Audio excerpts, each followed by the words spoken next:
Жок, резко эле ушундай баштап кетебиз да. Спонтанно элечи, беркинде болгондо жасалма болуп катты да, даярданыпчы. Достор, баягы билесиздерби? Эмгекчил айылында былтыр мен келип тартып кетпедим беле. Чылк семсе экен деген видеода ошол жердеги байланган букаларды көрсөңүздөр болот да. Анан быйыл да келдик. Ишенбайка өзү ээси өзү быйыл сарайда өзү байлап, өзү катышып, анан ушул жерге дагы кошумча жылкы байлаганга атайын жер салынды. Мына Ишенбайка өзү учурашып коюңуз. Ассаламу алейкум. Кандайсыз? Жакшы. Мынакей. Ушул жер жок болчу. Бастырма жылкыларгачы. Анан мына сонун жасалыптыр, аябай пландалганда жакшы. Темирлер бекем, акырдагы сонун ойлонулуптур. Байкемен азыр өзүнчө жакшы маек кылабыз, бүт айтып берем деп атат. Кандай пландалган. Анан көбүнчө сурайсыздар го, ушуга канча каражат кетти, канча акча кетти, узун туурасы депчи. Ошолордун дагы быйылкы строй материалдарга болуп аткан баалар менен өзү айтып берсин. Канча акча кеткенин, жумушчу иштерине. Мынакей ушундай бетон коюлуптур азыр. Апа. Арт жагы ушундай жасалыптыр да. Анткени бул жер ылдыйыш болуп кетет окшойт. Мынакей слив. Букалардан баштап кирели. Айттың бизге салынып атат, э? Ооба, салынып бүттү, мына быйыл кошту деп. Же ошонун ичин тарталы биринчи жылкыларды көрө. Мен сүйлөп неметер. Ооба, айтканда кеттик. Атың эмне? Айтмамбет. Айтыш эле деп берем. Ооба, айтышты беребиз. Бекчин атып айтыш эле деп атам. Ооба, айтышты эле айтып беребиз. Мынакей достор, букаларга 2 ай болду уже киргенде. Былтыркы чылкы семиз деген букалардын ордуна жаңы букалар кирди. 2 ай. Толукталдыбы же толукталып? Толукталды, бардыгы толук. Өзү бир кунажмар сөйдөп. Кунажмар эле ушакта. Как раз жана сугарылган малын тартып койдум, аны болсо беркиндей кошуп коебуз өзүнчө. Ооба, айтыңыз. Так, айтыш мондай болду да. Былтыр баягы өзүм тартып кеткен боюнча жалаң букалар бар болчу. Андан кийин могу 5 места жылкыны бар болчу да. Жылкы менен уйду чогуу байлаганда болбойт экен. Эми кыргыз баласы деген жылкысын, жылкы негизи түн ичинде чөптү жей берет, ал жатпайт да көп, уймалындай болчу. Анан ошон үчүн жана биз сен өзүң айткандай жылкыны өзүнчө бөлдүк. Мына азыр бул жерде 35 места буканыкы бар. 11 октябрда киргизгенбиз. Туура Кудай буйрса 2 ай болуп калды. Ушун менен 6 ай 7 айга чейин нормасы менен байлай беребиз да. Нормасы өзүнүн мына буякта өзүң карагандай алдарга расписаниясын, графиктерин илип койгонбуз. Температурасы бар, сааты бар, ошол убакытларын кечиктирбей беребиз да. Мал бордодогу эң бир сыры өзүң билгендей эле, только убакыттан гана кечикпеш керек, туурабы? Убакыттан 1 мүнөттө кечиктирбей, саат 7-де дедимби, 7-де тейлеш керек, суусун бериш керек, жемин бериш керек. Ошол менен буларды убагында тамак ашка өздөрүнүн тартып турган убактарында бүт баарын берип туруш керек. Ошол менен бука 7 айда өзүнүн кондициясына жетет. Жаңы эле ченелди ушул бука. 555 килограмм тирүү салмагы бар экен. Байлоого киргенине 2 айга чукул болуп калыптыр. Булар болсо кичинекейирээк букалар. Дагы 5 ай байланат экен. Мынакей.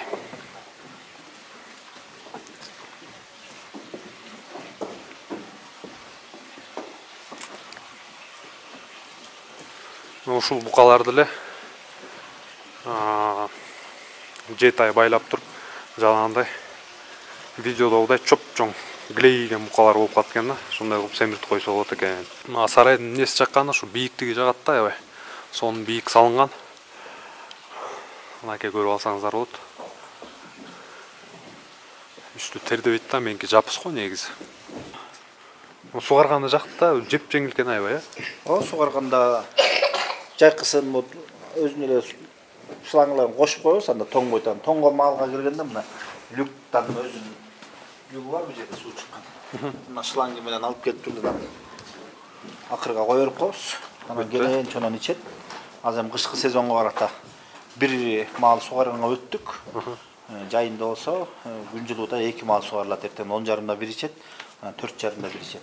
Азыр саатты болжоп тур эле. Саат 1де чөбүн берип турган, суусун берип коёбуз, ошол менен. Суу болсо септик барып түшүп калат, Анан суу болсо өзү септикке барып түшөт. Мына байкенин режими ушул жерге атайын жумушчуларга жазып коюптур. Откорма расписание деп, жумушчулар ушуну карап алып, багы кээде биринен бири смена алмашып калган убакта расписание кичинеден жайкы сезон менен кышкы сезон болуп өзгөрүп турат. Ошол убакта карайбыз. Мына жемдерин октябрда киргизгенде башын көндүргөндө 1,5 килограммдан беребиз ноябрь айына. Андан кийин декабрда 2 килограммга өтөт. Андан январда 2,5, анан аягы февраль, март, апрель айы күчтөнүп, чоңоюп, ашказаны калыпка келгенде 3 килограммга өтөбүз. Эртең менен 3 килограмм, кечинде 3 килограмм.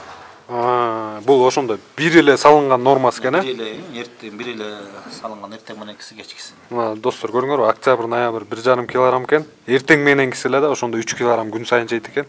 Декабрь, январь 2 килограмм, 2,5 килограмм, Декабрь айы 2 килограмм, январь айы 2,5 килограмм, февраль, март 3 килограмм. 3 килограмм. Бул бир салынганда. Ошондо февраль мисалы 6 килограммдан кетет экен. Анан мына 7:00-да жем берилет экен, 7:30да чөп 2,5 бо, 12:00-да суу, 12:30да чөп, 16:00-да чөп, дагы салынып турбайбы чөп ошондо? Салынып, азыраак кылып салабыз да, 2,5 кылбай 2 бо деп турат.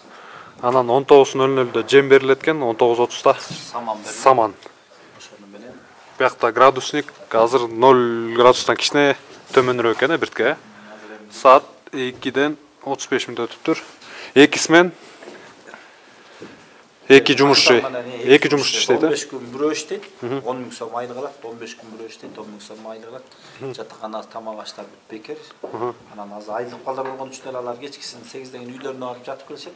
Кээ күндөр жумуш көбөйөт, чарчаган убакта жатып калышат.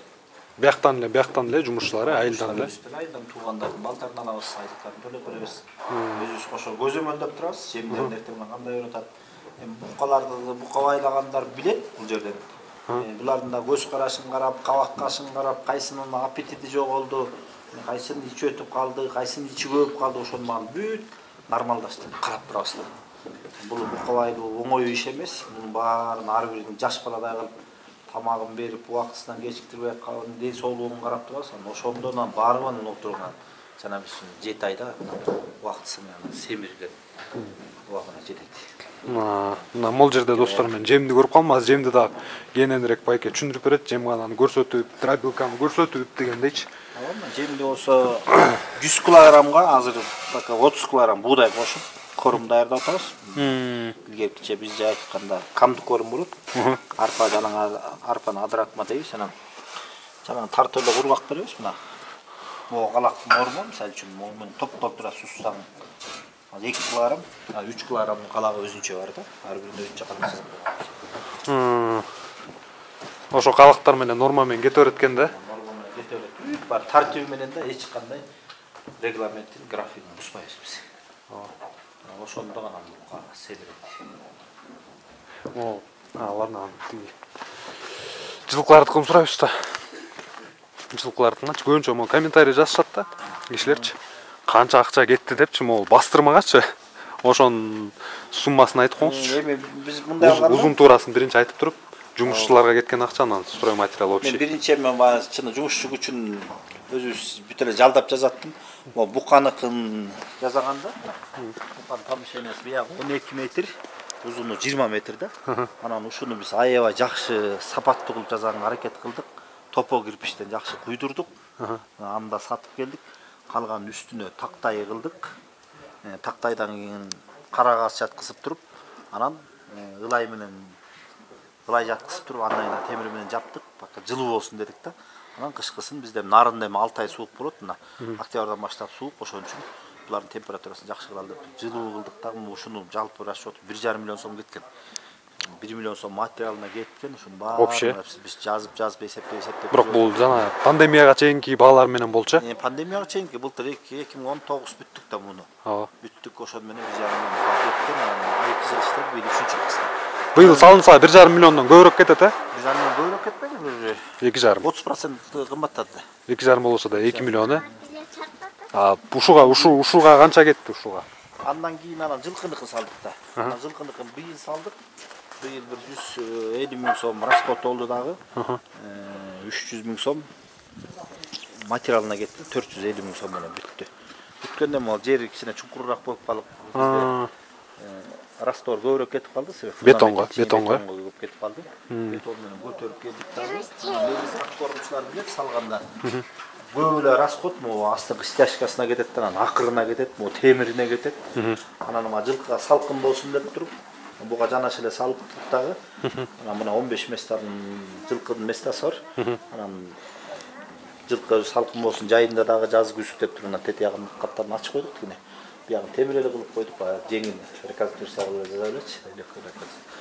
Светтерин койдук мына кечкисин. Булар да убактысы менен эле, букаларга териген убакыт эле, булар да тейлик, буларда да акырда суу ичет мына. Мынаны кое беребиз.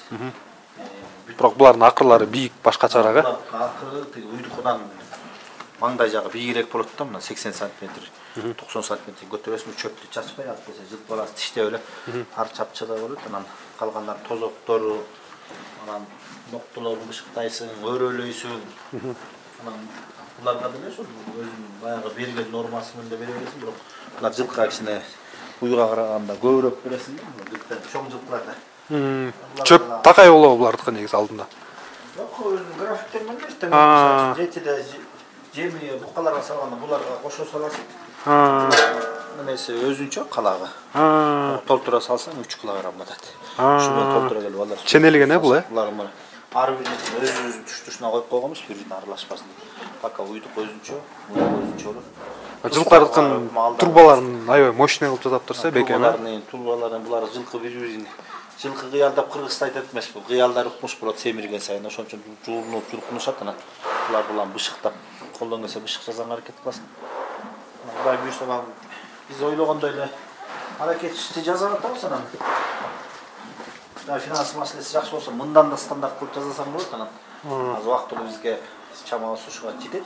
Ушундай эле жасап туруп байласак. Анан байлайбыз. Достор, боктор чыга эле экен, тармаңыздар, анан боктор чыгарып коебу деп комментарий жазышат көбүнчөчү. Аз чыгашат да булар да. Аз маал менен тачкесин даярдап койду, аз чыгарышат. Анан 2 айда жакшы аппетити барлар 2 айда жылкы семирип кетет да. 2 айдабы? 2 айда семирип. Аз ушакта семиз барбы арасында? Моорикин, даяр семиз азыр мына моорикин. Теппестир. 105 миңге сурап атат. Ушунубу? 105 миңге берсе болот. Бээ турбайбы? Бээ. Кунандар. Канча убакытта семирди ушул? Билем, жайлоодан келгенде эле кысыр экени билинип калган, киргиздик да. Бул болсо ат экен, Буга да канча бар азыр, канча убакыт бар? Буга 1 ай бар, мунун кирген убактысы. Жазылуу турбайбы, сизге такай? Биякта бүт тартип менен иштейсиң, план менен иштейсиң, кайсыны убакыт кандай деп.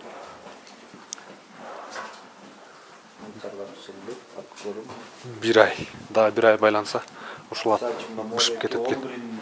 Ноябрда кириптир, мына бүгүн 9-у 1 ай болуп калды. Да 1 ай байласам, жакшы кондициясына жетет. Макей достор. Анан эми буларга тамак аш тойтуп даярдаш керек, жайкысын. Муну кандай жасаттыңыз бекен? Бул кызык болуп атат. Элдерге да бок кырганга жакшы экен. Ушундай атайын сатабы? Каякта сатат экен бул? Ош базарда. Жана күрөк менен кырганын ордуна ушундай кылып туруп атайын даяр сатылат экен да, достор. Строй базарда инструмент саткан, күрөк саткан. Строй базарда, Ош базарында. Чөптү? Чөптү болсо соютту. Өзү жинайсың, сатып албай жокпуз да, өзү жинап. Ошонучу жана көп киши сурайт да. Сатып алып, бүт нерсени сатып алып мал байласа болобу депчи, ошого кандай карайсыз? Ошо тем более быйыл жылдан жылга татаалдаша баштайт. Арпа да кымбаттайт. Арпа кымбаттаганга кисем да кымбат болуп атат. Анысы кымбат, үрөң кымбат, жери аренда калса, ага төлөсө анан ал жылы кандай алат, жакшы алабы, жаман алабы, ошонусу да опурталды болуп атат. Кырда кооптуу болчу. Анан эми өзүңдүн жериң болсо да, мына могу чөптөр менче 55 сом менен тегеренип келген чөптөр. 4000 бой жыйнаганбыз. Ошондо өзүңүздүн жерден 50-55 сом менен айланып калат экен Мен да. арендага алган жерлерде айдан договор түзүп 4 жылдап 5 жылдап алган эспарсата дейбиз. О чөптүн баары сапаттуу чөптөр. Анан эми жайкысын жайында калган жагынга калбасын деп сенеп алды жасаганбыз. Анын астында эле 1,5 болуп атат. Булар тетиги апрель, май, июнь айларында ошондо жеп отуруп ошол убакка туш келет деп болжолдоп атабыз. Саман болсо үйү сарп айдаганбыз саманы. Анан эми фермерлерге айтат элем, колдон келсе жер иштетип туруп анан мал байласа, жок дегенде мал өзүнүкү болуш керек, бул ат кормашканда, же болбосо чөбү, тойту бекер болуш керек да. Өзүнүкү иштеткен арзаныраак болуш керек. Антпесе баарын сатып алганда Жок дегенде арпа өзүңөн чыгыш керек, же болбосо чөп, жок дегенде, өлдүм дегенде. Өзүнөн жок дегенде бирөөсү, арпа Бирөөсү же чөп өзүнөн, же мал өзүнөн чыгыш керек да. Ушундай бири-бири менен бул бизнес ишкерликте деле бири-бири менен мындай кездешүү болуш керек да, бири-бирине. Баарын тең сатып алганда Кыйыныраак болуп атат. абал кый да. Кыйын муну алса азыр 300 сомдон муну ал, жемди ал 20 сомдон. Анан кайра бияка эмгек акын төлөп бер. Анан бактырып аларды баардык көзөмөлгө алган аягы жыйынтыгы келип. Өзүн өзү эле жаап калат го дейм э. Жаап эле туруп калат. Септиги жанагы. Бул септиге жанагы суу келген э. Бурч менен чыгып келет. Септет анан мына боктордун кыктарын бияка үйөбүз. Жазында сурагандарга беребиз. Алага сепкелек Тачка менен бир эле чыгат экен да жанагы чоң. Мынакей достор. Буюрса акылдан ушинтип өнүгүп кеңейип дегендей кошумча бастырмалар, кошумча жерлер салынып. Бул жер болсо жем гана э. Жем гана коюп туруп.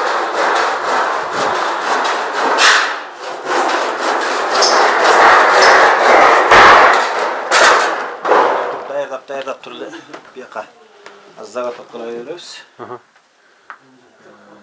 Арпа менен жана айтып аткан буудайларды бүт эле ошо жака тартып салып турбайсызбы? Арпа менен буудай менен буягында буудай бар.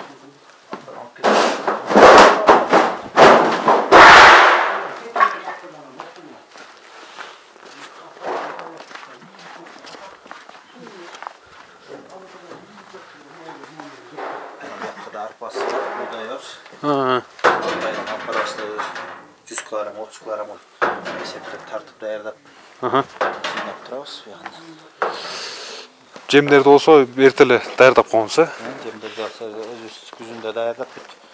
Расчётун даярдап коебуз. Буга буюрса июнга чейин. Трабилка жөнүндө айта кетпейсиз сразу эле. Трабилка менен могул жерден ушул жерден өзүнүн трабилка. Негизи колдон келсе аткорм мисалы мал байлаган кишилердин өзүлөрүнүн трабилкасы болсо жакшы. Болуш керек да. Сен ташынып барып ага төлөп келгиче бул жерде мына светин кошуп алып эле трабилка тартасың. Могу болсо тазалагычтар, үрөнү тазалагычтар. Жерден үрөнү тазалап даярдайбыз. Элдикин да даярдап беребиз. Мына дарбазаны ачып, жана заготовка кылып беребиз. Могу күчтөгүч болсо тиги кабыры барларды тазалагыч э. Бул болсо трабилка. Молотковый трабилка. Ичи как раз ачык экен. Көрдүңөрбү? Моулар талкалайт да. Бул болсо элек. Болсо канча киловатт? 7 киловатт. 7 киловатт. Мощный аябай күчтүү. Күчтүү. Мотор күчтүү. 1 тоннаны ошондо канчада тартып бүтөт? 2 саатта болсо болот. 2 саатта? Нормально коюп. 2 саатта 1 тонна жем тартып койсо болот экен достор. Кенен. Тайларды биз көзсөз үстүн тайларды, элдерден алган тайларды. Биз көзсөз 2-3 айга чейин жемин чөбүн салып коебуз, бул акырдан кенен. Элдер бош эле жүрөт, тайларды көбүнчө бош койгонуң эле жакшы да. Аралашып. Булар да байланып атат э? Байланып атат, буларды октябрь 20-сына берген, ноябрь 20-сы. Бир жарым ай болуп калды, жабысында да. Даяр болуп калат. Азыр эттүү да булар уже. Булар жаш малдарда. Суусун такай коесуң, жемин коесуң, нормасы. Эртең менен кечкисин жемин салып саласың. да ошомен жеп жата беришет. Бош эле байланат экен да. Бияка болсо кой байлайсың. Койлор. Киргизип тигиле норма эртең муну бияка жем бергенде бияка да жем бересиң. Чөп бересиң, суу бересиң. Чөп бере аласың. Койлордун тедиги могу акыр экен, ушунун мурдалы бар беле жазамыз ба атайын. Мындай. Бояка байлашым да 5тен өтөт. Азыр бияка тейлегине жетишпей калган бош коюп бересиң. Опа. Beşte girgisi bir yana şöyle salçıyoruz bir yana cebim salp koyuyoruz da. Beşte burada da kasım 35'te koy paylaşımda. Ana bir canalı tak yetişmeydi kana boş ele koyup bir temin geçkinde salladı otum. Bunlar жақсы жазап koymuşsun akırlarda. Murda ele жазалып тұр да бары. Ең бірінші. Енді мал байлауда любой işte қызық болуш керек та бұл. Bilmesinde bir başkaça türü özün kızıkmayınca bunu işte atkıra almayasın da. Bana ver üstüne, aynı yerinde üstüne. Ошону описанияга коюп коюшум керек экен, видеонун атынчы мал байлоодо биринчи кызык болуш керек экен деп жазап коюш керек экен. Ama iştegen kızmatçı ballarga monday болуп шартып бергенбиз. Душу бар кечинде жылуу душка түшүп жылуу сууга жуунуп алышат. Телевизор көрүшөт, тамак ашым жеген дайындап беребиз. Төшөктөрдө Шарт түзүлүп тур да. Сааттарын коюп, бияка дайындап распишеден geçip buraya. Bu kanı dair jol aytыш керек мына.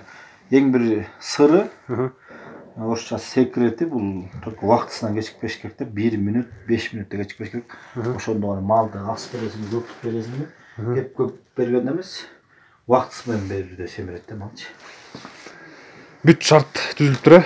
Жана группаларда көбүнчө айтат, жумушчу койчу таппай атам, бат эле кетип калып атат депчи, бок чыгарганга келгенде деп. Ушундай шарт түзүп берсе, достор кетпейт экен да, анткени байке айтып атат, былтыркы иштеген жумушчулар азыр деле иштейт деп жатат да.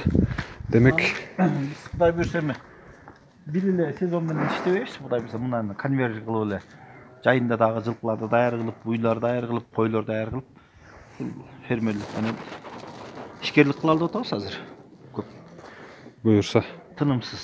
Эми азыр миграция кылып эки жакка чыгып кетүүдөн эми биз алыстадык. Жаштарды кайра ушундай бир чарбачылыкка тартыш керек болуп атат да. Жерлерде иштетиш керек. Мал десе кыргыз баласы болгондон кийин эми тем более нарын өрөөнү болгондон кийин мал киндиктүүбүз. Нарын өрөөнү биз мал менен гана окуп атканбыз. Жаштарды мына Россияга барып 30-40 миң сом алам дегендерди мына ушундай эле багыттагы мал бордого, мал багуу үйрөтсөк, мына ушул жерден деле өздөштүрсө болот. Ушул жерден акча тапса болот. Шембайке, ийгилик жумушуңузга. Чарбаңыз өнүгүп, өсө берсин. Жакшы комментарийлер жазат деп ойлойм. Элдерге жакшы маалымат болду окшойт.